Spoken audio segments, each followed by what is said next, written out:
guys, this is Kush Gupta and I am currently in second year of IIT BHU. I am a branch changer from PhD department to electrical engineering 4 year. So this video is all about things you need to know about branch change and the basic framework of how the functionality of branch change works in our college. And in this we'll discuss the following questions which we have received from the freshers till yet, and also the key points which we have added from our side. So you can take the screenshot of the next slide before we move on further.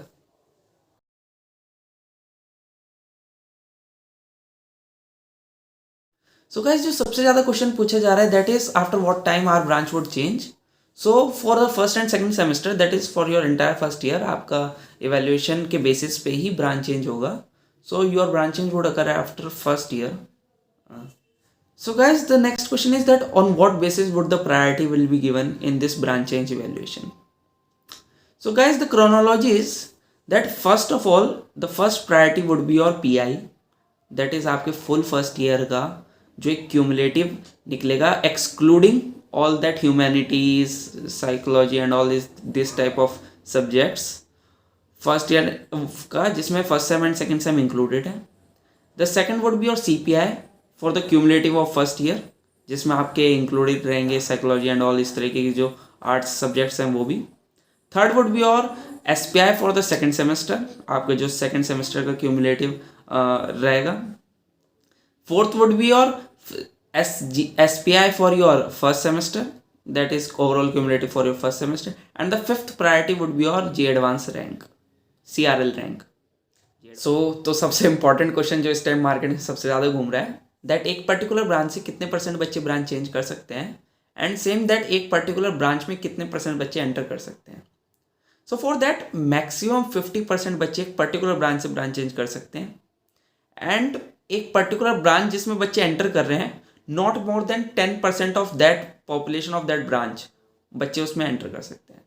Like for example आपकी electrical है, उसकी अगर strength 250 है for example, तो उसमें max 25 बच्चे ही enter कर सकते हैं. एंड इफ फार्मा है, उसकी ब्रांच में 80 बच्चे हैं, सो मैक्स टू मैक्स उसमें 40 बच्चे ब्रांच चेंज कर सकते हैं. So that is a very large number. So आपके लिए उसके लिए बहुत ज़्यादा opportunities है. So guys, another important thing is that both this 50% and this 10% criteria runs parallelly. So for example, मान लीजिए आप अपनी ब्रांच के top 50% बच्चों में हैं and your desired branch is chemical. But जो chemical का 10% criteria है seat acceptance का, वो already fill हो चुका है. So beside you are in top 50% of your branch, you can't change your branch to chemical. Precisely to be in the chemical. उसके अलावा अगर किसी ब्रांच में सीट वेकेंट है, then you can go for that, but not in particular chemical. Same is the thing that अगर मान लीजिए 10% आपकी केमिकल की सीट खाली भी है, but you are not in the top 50% of your branch, आपकी ब्रांच के 50% बच्चे ऑलरेडी ही ब्रांच चेंज कर चुके हैं. सो आपकी एक पास एक वेकेंट सीट होते हुए भी आप उस ब्रांच में नहीं जा सकते, because you are exceeded that criteria of 50%. Although ये बहुत एक्सट्रीम केस है, but still you need to know this.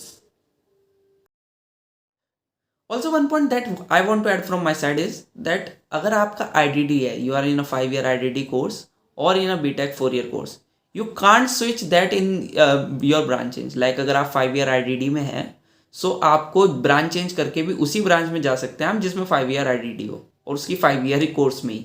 You can't switch your course that अगर आपका पुराना जो आपने एडमिशन लिया that is in your 5-year IDD, so आप BTech कर लें उसके जगह 4-year ब्रांच चेंज करके, और BTech वाला MTech. No, that is not possible. आपको पर्टिकुलर अपनी उसी डोमेन में ब्रांच चेंज करनी पड़ेगी. So many people are asking that would there be any category wise branch change seats and all. So once you enter into IIT, everything follows with the same pace for everyone. So there would be common seats for everyone, and that would be common ranking only. So there is nothing like category wise here. So you have to prepare like every another. There is nothing any perks or any other thing. There is nothing like that. Board grading system से तो जो आपका CPI या SPI जो भी required है for that your branch change purpose, that is totally based upon the performance of your particular batch. Like जब आपका सेमेस्टर ऑफलाइन था for our senior batch, then the relative cut off was much less than ours time, because हमारा दोनों same online थे. So that you can understand very well. So for that purpose आपका particular batch ही decide करेगा that what would be the relative grading, क्योंकि आपके particular batch के जैसे स्कोर्स रहेंगे उस हिसाब से आपका कट ऑफ डिसाइड होगा. So mainly you can compare it as just as J advance, that जितना आप बेटर देन द रेस्ट होंगे उतने आपके प्रोबेबिलिटी एंड चांसेस है that you might have a good branches to circuital and maybe CSC. So that is the basic frame of that thing, that कितना SPI चाहिए and CPI and all. So एक बहुत ही ज़्यादा unique सवाल भी आया हमारे पास, that is there any other option other than academics of branch change. So भाई हमारे साल में, हमारे केस में तो नहीं हुआ दैट अदर देन एकेडमिक्स किसी और बेसिस पे ब्रांच चेंज हुआ, but still you can try. वैसे कुछ नहीं होता, it's just like J advance, merit based he cut off बनेगी आपकी. मेरिट बेस्ड पूरी लिस्ट आउट होएगी, प्रॉपर क्लियर कट विजन सबकी नज़र में रहते हुए रिजल्ट आउट होगा दैट पूरा पर्टिकुलर लिस्ट जिसमें हर एक बच्चे का नाम होगा. So nothing like that. तो आप अपने एकेडमिक्स पे ही फोकस करिए ब्रांच चेंज के लिए, इधर उधर आपको दिमाग मारने की ज़रूरत नहीं है. But very creative thought, I would say. So thank you guys, that was all from our side. Hope all your doubts and queries were clear, and if still any doubt or queries left, you can post them in the comment section. We'll try to reach you. Also, once your this orientation program is finished and classes starts, we'll organize a branch changers and a freshers meet, so you'll get more clarity about all this in that. So thank you once again, and do like the video and do ping if you need any help. Thank you very much. Thank you guys.